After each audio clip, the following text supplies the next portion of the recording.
Hello दोस्तों, आज की इस वीडियो में हम लोग सीखेंगे इस टाइप के प्रश्न को हल करने के लिए।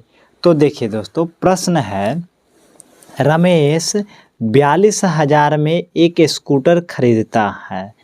वह मरम्मत पर 6,000 रुपये खर्च करता है और स्कूटर 54,000 रुपये में बेचता है, तो उसका लाभ प्रतिशत क्या होगा। तो देखिए दोस्तों, सबसे पहले देखिए इसमें कॉस्ट प्राइस यानी क्रय मूल्य कितना है। तो देखिए क्रय मूल्य है 42,000। अब यहाँ पे देखिए कि मरम्मत पर 6,000 रुपये खर्च करता है।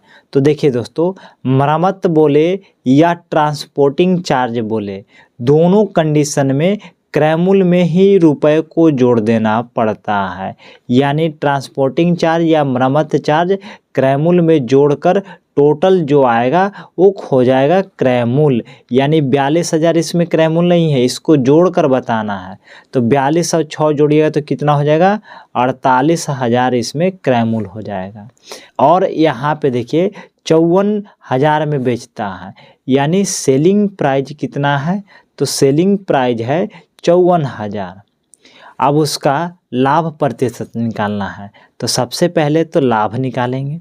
तो लाभ बराबर क्या होता है, तो लाभ बराबर होता है विक्रय मूल्य माइनस का क्रय मूल्य। यानी 54 में से 48 घटा दीजिए, यानी 54,000 में से 48,000 घटा दीजिए। तो 54 में से 48 घटाइएगा तो कितना आ जाएगा, तो यहाँ पे आ जाएगा 6,000 आ जाएगा। यानी लाभ बराबर कितना होगा, 6,000 होगा।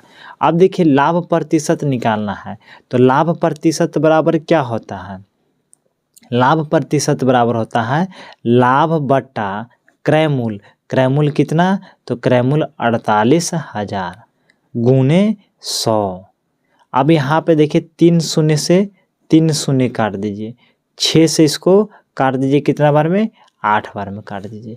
यानी इसका हो जाएगा 1/8 गुने 100।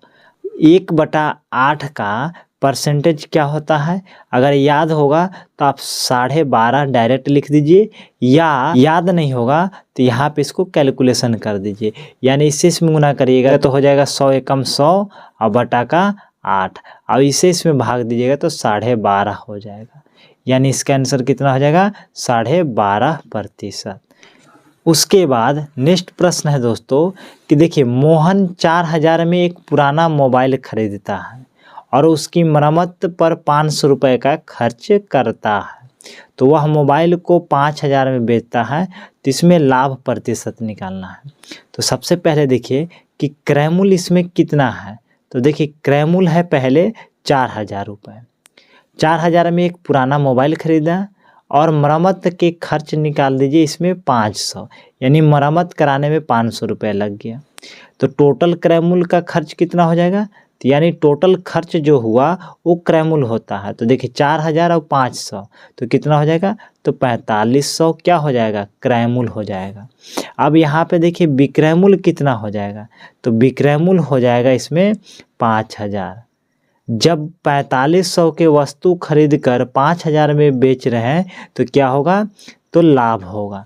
तो सबसे पहले आप लाभ निकालिए। तो लाभ बराबर क्या होता है, तो देखिए यहाँ पे लाभ बराबर होता है फार्मूला में विक्रय मूल्य माइनस क्रय मूल्य। तो देखिए लाभ बराबर जब भी निकालना है तो यहाँ पे विक्रय मूल्य में से क्रय मूल्य घटा दीजिए। तो लाभ बराबर कितना हो जाएगा, 500 हो जाएगा। अब आपसे पूछ रहा है कि लाभ प्रतिशत कितना होगा।